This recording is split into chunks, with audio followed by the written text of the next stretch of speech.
SSC नियुक्ति घोटाले में नौकरी गंवा चुके हजारों शिक्षकों और राज्य सरकार को सुप्रीम कोर्ट से फिलहाल आंशिक राहत मिली है। दरअसल सुप्रीम कोर्ट ने बृहस्पतिवार को मध्य शिक्षा परिषद की अपील पर सुनवाई करते हुए अयोग्य घोषित नहीं किए गए शिक्षकों को आगामी 31 दिसंबर 2025 तक काम जारी रखने की अनुमति दे दी है।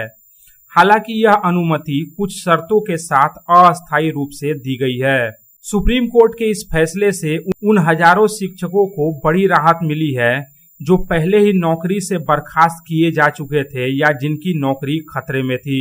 हालांकि यह राहत गैर शिक्षण अर्थात नॉन टीचिंग कर्मियों को नहीं मिली है। सुप्रीम कोर्ट ने साफ कहा है कि केवल शिक्षक स्कूलों में वापस लौट सकेंगे, न कि शिक्षाकर्मी। यहाँ बता देना जरूरी है कि राज्य सरकार की ओर से सुप्रीम कोर्ट में दलील दी गई कि राज्य के कम से कम 17 स्कूलों में शिक्षा संकट चरम पर है। कहीं 8 में से केवल 1 शिक्षक बचे हैं तो कहीं 27 में से 25 शिक्षकों की नौकरी जा चुकी है। कुछ स्कूलों में घंटी बजाने वाला तक कोई नहीं बचा है, जिससे शिक्षकों को ही यह काम करना पड़ रहा है।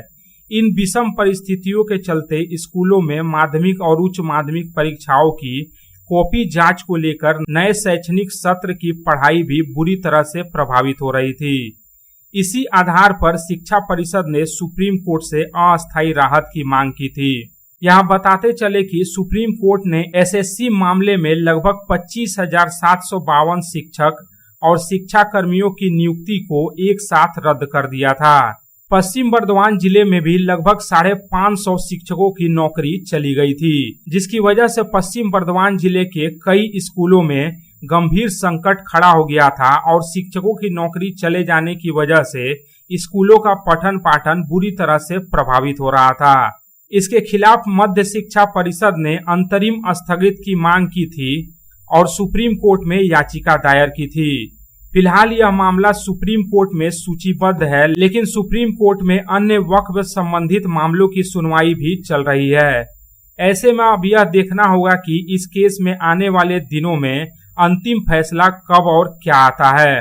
अब सबकी नजरें सुप्रीम कोर्ट के अगले निर्देश और अंतिम निर्णय पर टिकी है, जो इस पूरे प्रकरण का भविष्य तय करेगा। Bureau report, public times. Mohan the family store. বাতাসে শিউলি ফুলের গন্ধ মানেই মায়ের আগমনী, পুজোর কেনাকাটা মানেই Mohan. Mohan the family store, Asansol, Raniganj.